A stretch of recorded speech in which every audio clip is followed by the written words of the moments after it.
கிறிஸ்து இயேசுவில் அன்பார்ந்த சகோதர சகோதரிகளே, ஒருமுறை நான் பேருந்தில் பயணம் செய்து கொண்டிருந்த பொழுது என்னோடு உடன் உட்கார்ந்திருந்தவர் அந்த பேருந்து ஒரு ஆலயத்தை கடந்து சென்ற பொழுது உடனடியாக தந்தை மகன் தூய ஆவியாரின் பெயராலே என்று சிலுவை அடையாளம் வரைத்தார். உடனடியாக எனக்கு புரிந்துவிட்டது, இவரும் ஒரு கத்தோலிக்க கிறிஸ்தவர் என்று. அன்பார்ந்தவர்களே, இது போல நாம் ஒரு உணவகத்திற்கு ஹோட்டலுக்கு செல்லுகின்ற பொழுது அங்கே யாராவது உணவை உண்பதற்கு முன்பாக சிலுவை அடையாளம் வரைந்தாலோ அல்லது சாலை ஓரங்களில் நின்று கொண்டிருக்கின்ற பொழுது ஏதாவது ஒரு ஆம்புலன்ஸ் அந்த பகுதியாக கடக்கின்ற பொழுது யாராவது சிலுவை அடையாளம் வரைந்தாலோ இவர்கள் கிறிஸ்தவர்கள் என்று நம்மால் புரிந்து கொள்ள முடிகின்றது. அன்பார்ந்தவர்களே, தந்தை மகன் தூய ஆவியாரின் பெயராலே ஆமேன் என்று நாம் சிலுவை அடையாளத்தை வருகின்ற பொழுது சொல்லுகின்ற பொழுது நாம் கிறிஸ்தவர்கள் என்று புரிந்து கொள்ளுகின்றோம். அப்படி என்றால் மூவொரு இறைவன் நம்முடைய அடையாளமாக இருக்கின்றார். என்பார்களே, இன்றைக்கு தாயாம் திருவையானது மூவொரு கடவுளினுடைய பெருவிழாவை கொண்டாடி மகிழ்கின்றது. இந்த நாளிலே இந்த மூவொரு இறைவன் கிறிஸ்தவர்களாகிய நம்ம ஒவ்வொருவரின் அடையாளமாக ஏன் வாழ்வாக இருக்கின்றார் என்பதை நாம் உணர்ந்து கொள்ள அழைப்பு பெறுகின்றோம். நம்முடைய வாழ்க்கையில் இந்த மூவொரு இறைவன் பிரசன்னமாகி இருக்கின்றார்.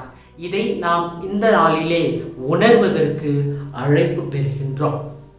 விண்ணையும் மண்ணையும் படைத்த எல்லாம் வல்ல தந்தையாகிய இறைவனை நம்புகிறேன், அவருடைய மகனான இயேசு கிறிஸ்துவை நம்புகின்றேன், தூய ஆவியாரை நம்புகின்றேன் என்று நாம் நம்பிக்கை அறிக்கையில் சொல்லுகின்ற இந்த மூவொரு இறைவன் நம்முடைய வாழ்வில் பிரசன்னமாக்கி இருக்கின்றார் என்பதை இந்த விழா உணர்ந்து வாழ்வதற்கு நம் ஒவ்வொருவருக்கும் அழைப்பு தருகின்றது. தொடக்க நூல் 1ஆம் அதிகாரம் 26வது இறை வார்த்தையிலே நாம் நம் உருவிலும் சாயலிலும் மானிடரை உருவாக்குவோம் என்னும் வார்த்தைகள் ஒருமையில் தரப்படாமல் பன்மையில் தரப்படுவது படைப்பின் தொடக்கத்திலேயே இந்த மூவொரு இறைவன் பிரசன்னமாகி இருக்கின்றார் என்பதை நமக்கு உணர்த்துவதாக இருக்கின்றது. இன்றைய முதல் வாசகத்திலே ஞானம் மனிதனாக உருவகப்படுத்தப்படுகின்றது. இந்த ஞானம் படைப்பின் தொடக்கத்திலே இருந்ததாக குறிப்பிடப்படுகின்றது. ஏற்கனவே கடவுளாகிய ஆண்டவர் படைப்பின் தொடக்கத்தில் இந்த உலகை படைத்த போது அவரும் தூய ஆவியானவரும் அங்கு நீரின் மீது அசைவாடி கொண்டிருப்பதும் நமக்கு தொடக்க நூலிலே மிக தெள்ள தெளிவாக வாசிக்கின்ற பொழுது புரிகின்றது. அதே தருணத்தில் இந்த ஞானமாக வார்த்தையாக சுதனாக்கிய அதாவது மகனாகிய இறைமைந்தன் இயேசு கிறிஸ்துவும் பிரசன்னமாக்கி இருக்கின்றார் என்பது நமக்கு புரிகின்றது. அன்பார்ந்தவர்களே, படைப்பின் தொடக்கத்திலேயே தந்தை மகன் தூய ஆவியானவருடைய பிரசன்னத்தை நாம் பார்க்கின்றோம். நம்முடைய வாழ்வு துவங்குகின்ற பொழுதே இந்த மூவொரு கடவுள் பிரசன்னமாக இருக்கின்றார். நம்முடைய வாழ்வு அங்கிருந்துதான் துவங்குகின்றது. இறைமைந்தன் இயேசு கிறிஸ்துவினுடைய வாழ்க்கையிலும் அவ்வப்பொழுது இயேசு தந்தையாகிய இறைவனை பற்றியும் தூய ஆவியானவரை பற்றியும் எடுத்துரைப்பதை நாம் பார்க்கின்றோம். நான் தந்தையிடமிருந்தே இந்த உலகிற்கு வந்தேன், தந்தை உங்களுக்கு அனுப்ப போகின்ற துணையாளராம் தூய ஆவியானவர் உங்களுக்கு அனைத்தையும் கற்றுத்தருவார், நான் சொன்னதை நினைவூட்டுவார் என்று இயேசு குறிப்பிடுகின்றார். இன்றைய நற்செய்தியில் கூட இயேசு தந்தையுடையவை என்னுடையவை என்று தந்தையை பற்றியும் வரப்போகின்ற துணையாளராம் தூய ஆவியானவர் முழு உண்மையை நோக்கி உங்களை வழி நடத்துவார் என்று தூய ஆவியானவரை பற்றியும் எடுத்துரைக்கின்றார். இயேசு தன்னுடைய விண்ணேற்றத்திற்கு முன்பு தன்னுடைய சீடர்களோடு பேசும்போது கூட நீங்கள் உலகிற்கும் சென்று படைப்பிற்கெல்லாம் நற்செய்தியை அறிவியுங்கள், தந்தை மகன் தூய ஆவியாரின் பெயராலே திருமுழுக்கு கொடுங்கள் என்று குறிப்பிடுகின்றார். அப்படி என்றால் இயேசு இந்த மூவொரு இறைவனுடைய பிரசன்னத்தை தன்னுடைய பணி வாழ்விலே முற்றிலுமாக வெளிப்படுத்தி இருக்கின்றார். அதனால்தான் இந்த மூவொரு இறைவனை கிறிஸ்தவர்களாகிய நாம் ஒவ்வொருவரும் நம்முடைய வாழ்க்கையில் உணர்வதற்கு சிறப்பான விதத்திலே இன்றைய நாளிலே அழைப்பு பெறுகின்றோம். இன்றைய 2ஆம் வாசகத்திலும் திருத்துதர் பவுல் இந்த மூவொரு இறைவனை பற்றி எடுத்துரைக்கின்றார். இறைமகன் இயேசு கிறிஸ்துவின் வழியாய் நாம் கடவுளோடு உறவு கொள்கின்றோம் என்று குறிப்பிடுகின்றார். தூய ஆவியின் வழியாய் நாம் கடவுளின் அன்பை நம்முடைய உள்ளங்களிலே பெறுகின்றோம் என்று குறிப்பிடுகின்றார். ஆக தந்தை, மகன், தூய ஆவி என்னும் மூவொரு இறைவன் நம்மிலே வாழ்ந்து கொண்டிருக்கின்றார். அன்பார்ந்தவர்களே, இன்றைக்கு இந்த மூவொரு இறைவன் நம்முடைய வாழ்க்கையிலே எப்படி பிரசன்னமாயிருக்கின்றார், எப்படி இந்த மூவொரு இறைவனை நாம் நம்முடைய வாழ்க்கையிலே உணர முடியும் என்று சிந்திப்போம். அன்பார்ந்தவர்களே, திருச்சபை இந்த மூவொரு கடவுளினுடைய பணிகளை பற்றி பேசுகின்ற பொழுது தந்தையாகிய கடவுளின் பணியாக்க படைப்பை எடுத்துரைக்கின்றது. இன்றைய முதல் வாசகத்திலும் சரி, தொடக்க நூலில் நாம் முதல் 2 அதிகாரங்களை வாசிக்கின்ற பொழுதும் நாம் தந்தையாகிய கடவுள் இவ்வுலகை படைத்தார் என்பதை நாம் உணர்ந்து கொள்ளுகின்றோம்.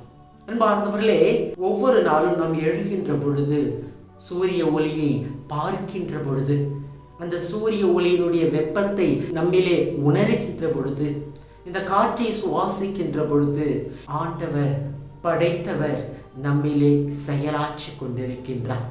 அவருடைய அந்த படைப்பின் அன்பு நம்மில் வெளிப்படுத்தப்பட்டு கொண்டிருக்கின்றது. ஆக தந்தையாகிய கடவுளினுடைய பணி படைப்பு என்றால், இன்றைக்கு நம்முடைய அன்றாட வாழ்க்கையில் எங்கெல்லாம் புதியவை தோன்றிக் கொண்டிருக்கின்றதோ, எங்கெல்லாம் புதியது படைக்கப்பட்டு கொண்டிருக்கின்றதோ, உருவாக்கப்பட்டு கொண்டிருக்கின்றதோ, அங்கெல்லாம் தந்தையாகிய கடவுளுடைய பிரசன்னம் இருந்து கொண்டேதான் இருக்கின்றது. இன்றைக்கு நம்முடைய குடும்பங்களில் புதியதாக ஒரு குழந்தை பிறந்தால் அங்கு தந்தையாகிய கடவுளினுடைய பிரசன்னம் இருக்கின்றது. இன்றைக்கு மனிதன் ஒரு புதிய தன்னுடைய விஞ்ஞான கண்டுபிடிப்பின் வழியாக ஒரு புதிய இயந்திரத்தை, புதியதாக ஒன்றை கண்டுபிடித்தான் என்றால் அங்கு தந்தையாகிய கடவுளினுடைய பிரசன்னம் இருந்து கொண்டேதான் இருக்கின்றது. ஆக படைப்பில் புதியவற்றில் தந்தையாகிய கடவுளினுடைய பிரசன்னத்தை நாம் உணரலாம். இரண்டாவதாக, மகனாகிய இயேசு கிறிஸ்துவினுடைய பணியாக நாம் மீட்பை பார்க்கின்றோம். மீட்பளிப்பவராக இருக்கின்றார்.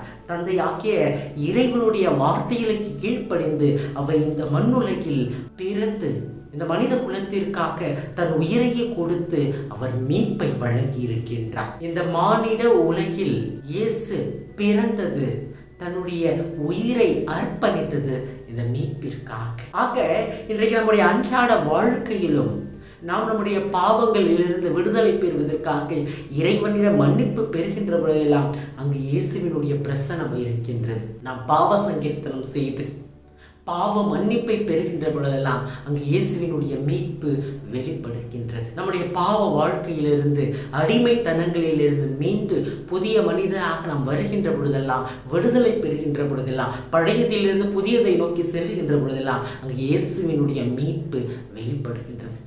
ஒவ்வொரு நாளும் திருப்பலியிலே பங்கு கொண்டு நம்முடைய பாவங்களிலிருந்து விடுபட்டு நாம் நற்கருணையை பெறுகின்ற பொழுதெல்லாம் அங்கு இயேசுவினுடைய மீட்பு, இயேசுவினுடைய பிரசன்னமானது வெளிப்படுகின்றது.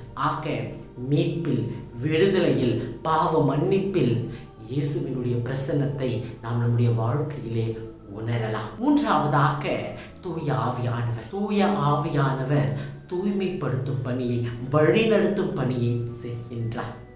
இன்றைக்கு துணையாளராம் தூய ஆவியானவர் உண்மையை நோக்கி, நிறைவான உண்மையை நோக்கி உங்களை வழி நடத்துவார். அவர் உங்களுக்கு கற்றுத்தருவார். நான் சொன்னதை அனைத்தையும் நினைவூட்டுவார் என்று இயேசு குறிப்பிடுவது இந்த தூய ஆவியானவர் நம்மில் குடிகொண்டு நம்மை ஒவ்வொரு நாளும் வழி நடத்தி கொண்டிருக்கின்றார் என்பதன் அர்த்தம். அப்படி என்றால் நாம் நன்மைத்தனங்களை செய்கின்ற பொழுது, தூய உள்ளத்தோடு இருக்கின்ற பொழுது அங்கு ஆவியானவருடைய பிரசனம் நிறைந்திருக்கின்றது. அதைத்தான் 2ஆம் வத்திக்கான் சங்க ஏடுகளும் நமக்கு எடுத்துரைக்கின்றது. இந்த உலகில் எங்கெல்லாம் நன்மைத்தனங்கள் நல்லது நடந்து கொண்டிருக்கின்றதோ அங்கெல்லாம் நாம் தூய ஆவியானவருடைய பிரசன்னத்தை நாம் பார்க்கின்றோம். ஆம், கிறிஸ்தியேசுவில் அன்பார்ந்த சகோதர சகோதரிகளே, God the Father creates, தந்தையாக்கிய கடவுள் படைக்கின்றார். God the Son redeems, மகனாகிய இயேசு கிறிஸ்து மீட்பளிக்கின்றார். God the Holy Spirit sanctifies, தூய ஆவியானவர் நம்மை தூய்மைப்படுத்துகின்றார். இதை நாம் நம்முடைய வாழ்க்கையிலே உணர்ந்தவர்களாக வாழ வேண்டும். இவை மூன்றும் நம்முடைய வாழ்க்கையிலே அவ்வப்பொழுது நடந்து கொண்டே தான் இருக்கின்றது. நம்மில் புதியவை உருவாக்கின்ற பொழுது, நாம் பழைய நிலையிலிருந்து புதிய நிலைக்கு கடந்து செல்லுகின்ற பொழுது, விடுதலை பெறுகின்ற பொழுது, பாவ மன்னிப்பை பெறுகின்ற பொழுது, நாம் நல்ல காரியங்கள் நன்மைத்தனங்களை செய்கின்ற பொழுது இந்த மூவரும் இறைவனுடைய பிரசன்னம் நம்மில் இருக்கின்றது. பார்த்தவர்களே, ஒரு மகள் படித்து கொண்டிருந்த பொழுது திடீரென்று அப்பாவை பார்த்து கேட்டாராம். காற்று என்றால் என்ன என்று அப்பாவை பார்த்து கேட்டாராம். அப்பொழுது அப்பா சொன்னாரா, இது காற்றை நீ பார்க்க முடியாது, ஆனால் இந்த காற்றை நீ உணரலாம். இந்த காற்றின் சக்தியை நீ வெளிப்படையாக்க பார்க்கலாம். புயல் வருகின்ற பொழுது மரங்கள் சாய்க்கின்ற, காற்று அடிக்கின்ற பொழுது கிளைகள் ஆடுகின்றன. அப்பொழுது இந்த காற்றினுடைய சக்தியை நீர் பார்க்கலாம். அவன் பார்ந்தவர்களே, மூவொரு இறைவனும் அப்படிதான். இந்த மூவொரு இறைவனை நாம் பார்க்க முடியாவிட்டாலும் நாம் இந்த மூவொரு இறைவனை நம்முடைய வாழ்க்கையிலே எப்பொழுதுமே உணர முடியும். இந்த மூவொரு இறைவன் நம்முடைய வாழ்க்கையிலே முழுவதுமாக பிரசன்னமாகி இருக்கின்றார். நம்முடைய வாழ்க்கையினுடைய ஒவ்வொரு நிலைகளிலும் ஒவ்வொரு செயல்பாடுகளிலும் இந்த ஆண்டவர் பிரசன்னமாக இருக்கின்றார். இன்றைக்கு இந்த மூவொரு இறைவனை நம்முடைய வாழ்க்கையிலே பிரசன்னமாக இருக்கின்றார் என்பதை உணர்ந்தவர்களாக நாம் வாழ்வதற்கு முயற்சி எடுப்போம். ஆண்டவர் நம்மில் குடிகொண்டு நம்மோடு உடன் செயலாற்றுகின்றார் என்ற நம்பிக்கையோடு இந்த பெருவிழாவை நாம் தொடர்ந்து கொண்டாடுவோம். மூவொரு இறைவன் நம்மையும் நம்முடைய குடும்பங்களையும் நிறைவாக்க ஆசீர்வதிப்பார்.